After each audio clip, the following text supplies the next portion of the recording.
Welcome to the Unengaged Agent, where it's social media marketing and news for real estate agents. Our first topic is a video, content idea is about the new loan limits that are coming out for next year. There was a big increase in the conventional loans, going from 548,000 to 647,000. Yeah, it's a big jump. Yeah, big jump, about an 18% increase. And obviously each county is a little different. So this would be a good time to kind of talk about what's going on in your county. Our neighborhood covers a couple 3 counties in the Tampa Bay area. So we'd probably do one, talk about Hillsborough, Pasco, and the loan limits for those areas. For each one, yeah.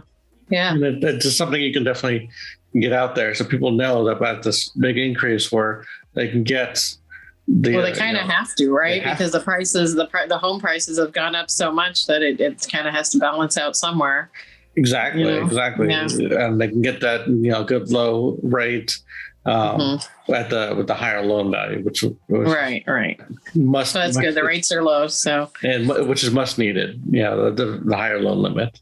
Absolutely, especially now, right? Yeah. Okay. And our next topic is about community podcasts and bringing in the community into your podcasts and collaborating with them. And I think it's great. It builds relationships, and it's something we've done, a little bit here and there, but I think, we'll do more, of course. Yeah, I think definitely if you were to create just an ongoing series about your community, you become known as the expert of that, area. Exactly. You want to be the local expert, right? Right. And if you're informing people about events or restaurant or, things in the community, people will turn to you for real estate questions. Right. And, just with the podcast, you can make snippets of it or a little flyer to go with it to post to promote it on social media as well, or in the newsletter even. Yeah. Especially if you do like a video podcast like we're doing, where you do the video component and the audio.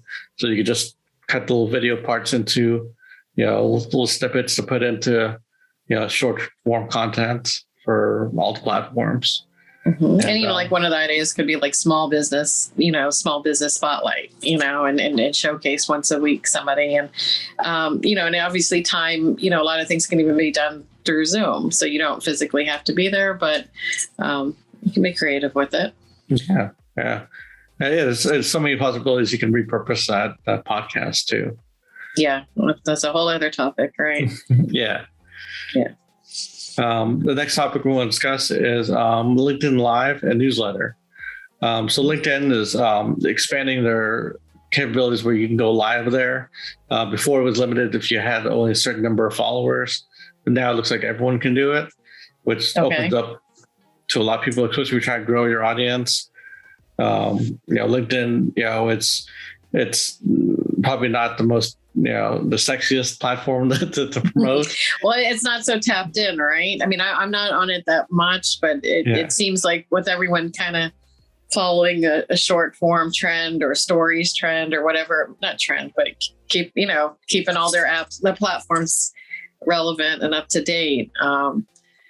So they've launched their Creative Accelerator program to try to build more creators there and get more content for their platform. They had the live, and they also had they had a thing regarding we can make newsletters for your audience, and subscribers can be notified when a new newsletter goes out. So this would be a good thing. Is that part of LinkedIn, the newsletter? Like, is that a template or something? Or? It's part of LinkedIn where, if you push a new article through your newsletter, it can kind of go out and be part of, bringing people to your LinkedIn profile page. It's interesting. Something unique. You don't see that on other platforms. Something to look into, see if it might fit your. And that's the thing with these different platforms is that the different audience is varies, of course, right, on what they like to do. So it's it's neat to reach out in a different way. Yeah, different age groups, different goals. If you're on LinkedIn, maybe you're more looking to engage on a more business aspect. And right. Okay, and let's see. So the next topic is 5 housing trends to watch for in 2020. In 2020, not 2020, 2022.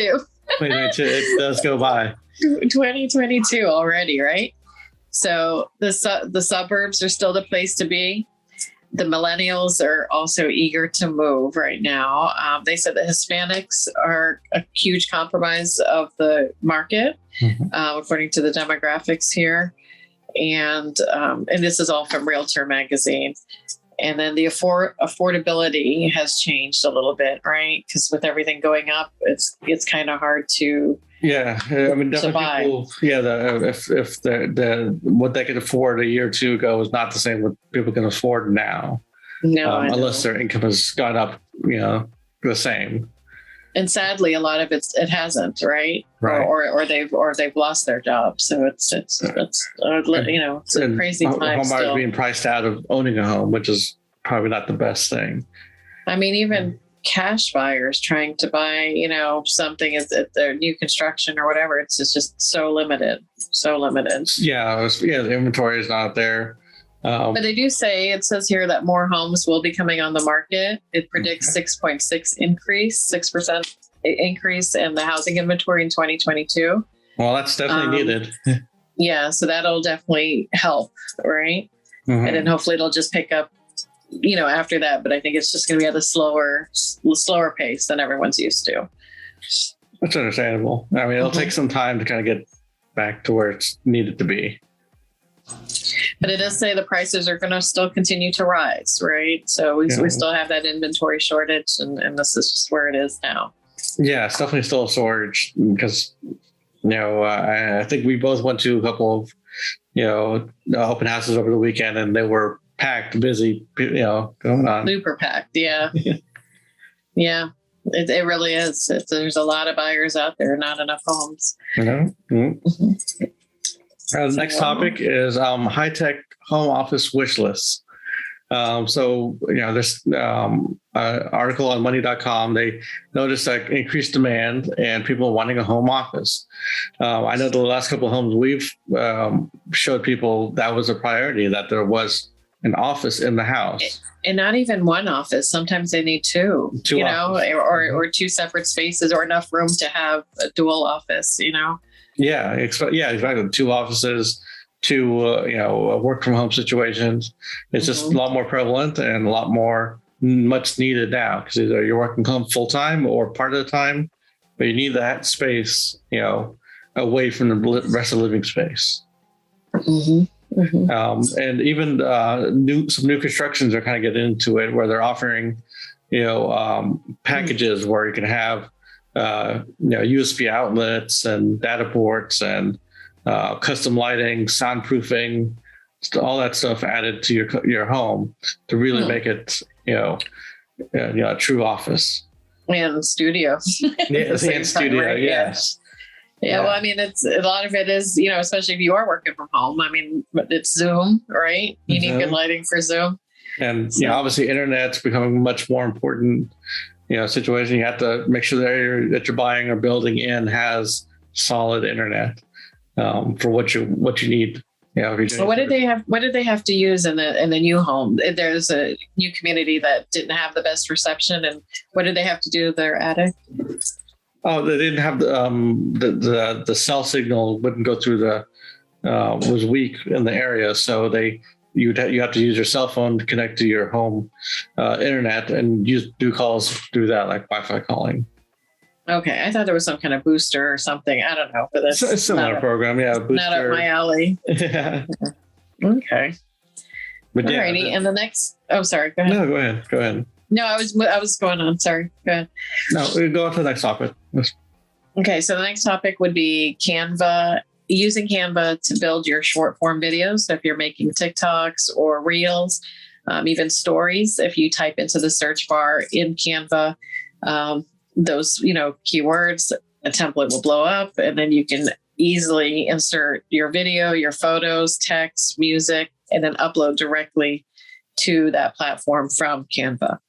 That's very cool. Yeah, I haven't done that, but I have grabbed, say, a video we shot and put it in there and added text templates and then yeah. And I mean, what the beauty of it is it doesn't have any logo on there once it's uploaded, right? So it can be you can truly repurpose it without any issues. And then, Canva can also resize any of the formats to widescreen, tall, square, whatever is needed, for that one video. You can just click a button and then it resizes it. So either crops it in or, adds some border around it. Okay. Yeah, I'll have to mess around with that a little more and check it out. Yeah, it's pretty neat because it's got like endless, you access to all their stock photos and videos, and you can get pretty creative. And then, the best part is the eraser, not the eraser, the background remover. Just really a click of a button and it just takes everything out. So, Yeah, definitely. Now, I don't know if that's just the Pro. I don't know if that just comes with the Pro version. I'm not too sure, but possible. Even if it's not Pro, I mean, there's ways around it. You can go to background.bg, I think, or background remover, and you can do it online. But we have the Pro version. It's definitely been worth it to have. Absolutely. And you want, I think so. And it's definitely worth it. And the options that you get, And they're expanding all the time, because I remember when they started, it wasn't anything related to video at all, but now they have all these little video options. I mean, it has all the links. I mean, it has like even all the social media, like YouTube, and I don't know where I'm looking right now, but I haven't started anything to really see. It's okay. But yeah. I mean, it's play around with it if you haven't already. It's canva.com, and it's pretty amazing. Yeah. Well, I think that's it for this week. I'm Tony. And I'm Patricia. Have a great day. Bye.